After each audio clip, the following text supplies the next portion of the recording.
آپ نے سنا ہوگا حضور نے سورہ رحمان کے بارے میں فرمایا ہے، سورۃ الرحمان عروس القرآن، یہ سورہ رحمان جو ہے یہ قرآن کی دلہن ہے۔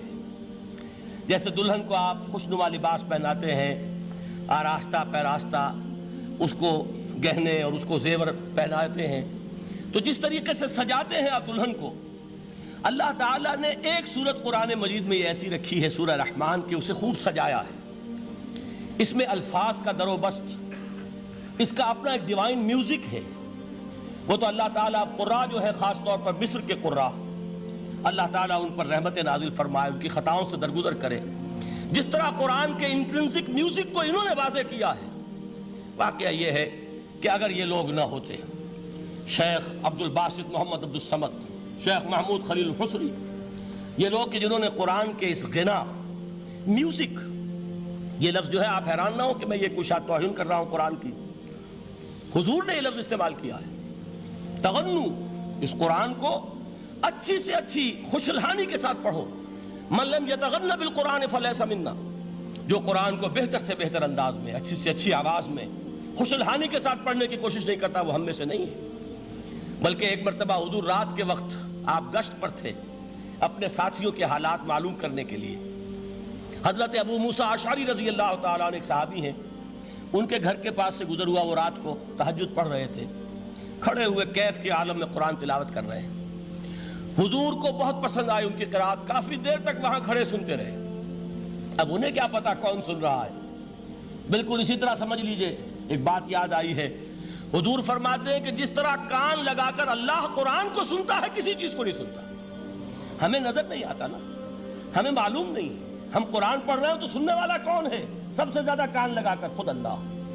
یہاں اس لیے مجھے یاد آیا کہ ابو موسیٰ اشعری کو کیا پتا تھا کہ کون سن رہا ہے؟ وہ اپنی کیفیت میں نماز میں تہجد میں قرآن کی تلاوت کر رہے تھے، اور ظاہر بات ہے ان کے گھر ایکڑوں میں بنے ہوئے نہیں تھے، ایک ایک کمرہ، ایک ایک کوئی حجرہ، ایسے ہی تو گھر تھے نا صحابہ کے، لہذا حضور پاس سے گزرے، آواز آئی، کافی دیر سنتے رہے۔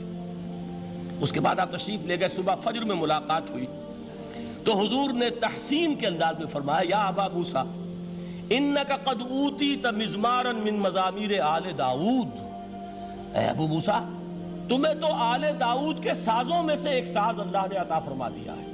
جس طرح حضرت داؤد، لہن داؤدی مشہور ہے کہ جب وہ پچھلے پہر رات کو حمد کے ترانے الاپتے تھے، قرآن میں ہے کہ پرندے شامل ہو جاتے تھے ساتھ، اور پہاڑ وجد میں آتے تھے، پہاڑ بھی ان کے ساتھ شریک ہوتے تھے۔ تو جس طرح کا اللہ نے ان کو لہن عطا فرمایا تھا، حضور نے تحسین کے انداز میں فرمایا ہے ابو موسیٰ اشعری، اللہ نے تمہیں بھی آل داؤد کے سازوں میں سے ایک ساز عطا فرمایا۔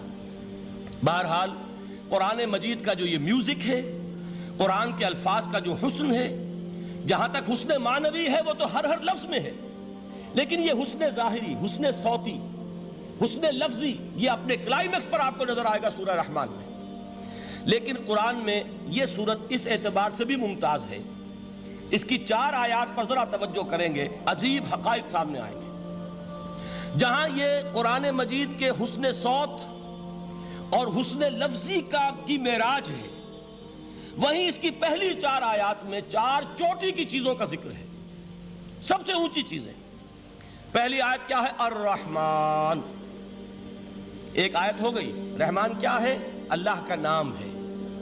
کبھی آپ نے غور کیا اللہ کے ناموں میں سب سے پیارا نام کون سا ہوگا؟ رحمان۔ کیوں؟ اس کا مادہ کیا ہے؟ رحمت۔ ہمیں سب سے بڑھ کر جس چیز کی ضرورت ہے وہ کیا ہے؟ رحمت خداوندی۔ نام اچھی طرح سن لیجئے اس حضور کے قول کو۔ حضور فرماتے کوئی شخص جنت میں مجرد اپنے عمل کی بنیاد پر داخل نہیں ہو سکے گا جب تک کہ رحمت خداوندی دستگیری نہ کرے۔ کسی صحابی نے بڑی ہمت اور جرأت کا ثبوت دیا کہ پوچھ لیا، کیا حضور آپ بھی؟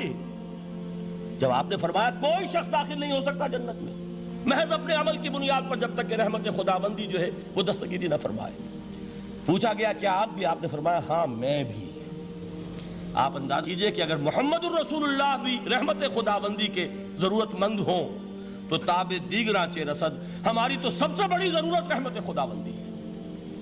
اب یہ رحمت جو ہے قرآن مجید میں اللہ تعالیٰ کی یہ شان 2 الفاظ کے ذریعے سے آتی ہے، رحیم اور رحمان، اور کوئی مادہ نہیں ہے جس سے 2 نام بنتے ہوں اللہ کے۔ لیکن یہ مادہ ہے واحد رحمت کا کہ جس سے رحمان بھی ہے رحیم بھی ہے۔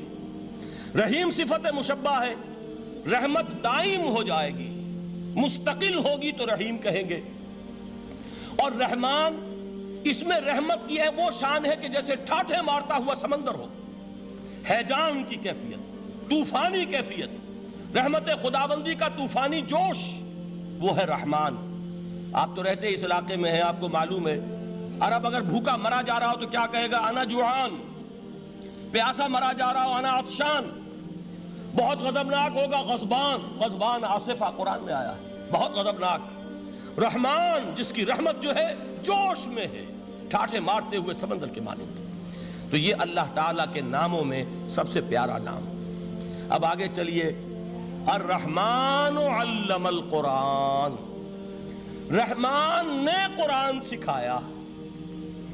رحمت خداوندی کا سب سے بڑا مظہر، رحمان کی رحمانیت کا سب سے بڑا مظہر قرآن ہے۔ ان میں جو منطقی ربط ہے اس کو سمجھتے جائیے۔ اچھا آپ یہ سوچئے، جو علم بھی انسان کو حاصل ہوا وہ کس نے دیا؟ اللہ نے۔ سائنس کا علم کس نے دیا؟ اللہ نے۔ علم آدم الاسماء کلہا، وہ علم الاسماء جو حضرت آدم کو دے دیا گیا تھا ازل میں، یہ اسی کا ظہور ہے، یہ اسی کی ایکسفولیشن ہے جو ہو رہی ہے اور ہوتی رہے گی ابھی۔ اور دوسرے علم ہے وہ کس نے دی؟ اللہ نے دی۔ لا یحیطون بشیء من علمہ الا بما شاء، مخلوق میں سے کوئی اللہ کے علم میں سے کسی شے کا احاطہ نہیں کر سکتا مگر وہ جتنا اللہ دینا چاہے۔ لیکن یہ کہ تمام علوم میں چوٹی کا علم قرآن، نوٹ کرتے جائیے، اب چوٹی کی چیزیں جمع کیجئے۔ اللہ کے ناموں میں چوٹی کا نام رحمان، اللہ نے جو کچھ انسان کو سکھایا اس میں چوٹی کا علم قرآن۔ خلق الانسان، انسان کو پیدا فرمایا۔ سوال یہ کہ حیوانات کو کس نے پیدا فرمایا؟ آسمان کس نے پیدا کیے؟ زمین کس نے پیدا کی؟ فرشتے کس نے پیدا کیے؟ کیا مطلب خلق الانسان؟ اس کی تمام مخلوقات میں اس کا کلائمیکس، اس کی تخلیق کی معراج، اس کے تخلیق کا نقطہ عروج انسان ہے۔ یہ ہے کہ جو مسجود ملائک بنا ہے۔ وَلَقَدْ كَرَّمْنَا بَنِي آدَمَ وَحَمَلْنَاهُمْ فِي الْبَرِّ وَالْبَحْرِ وَرَزَقْنَاهُمْ مِنَ الطَّيِّبَاتِ وَفَضَّلْنَاهُمْ عَلَى كَثِيرٍ مِّمَّنْ خَلَقْنَا تَفْضِيلًا۔ تو تخلیق میں سب سے اونچی تخلیق انسان کی، علموں میں سب سے اونچا علم قرآن کا، اللہ کے ناموں میں سب سے اونچا نام رحمان۔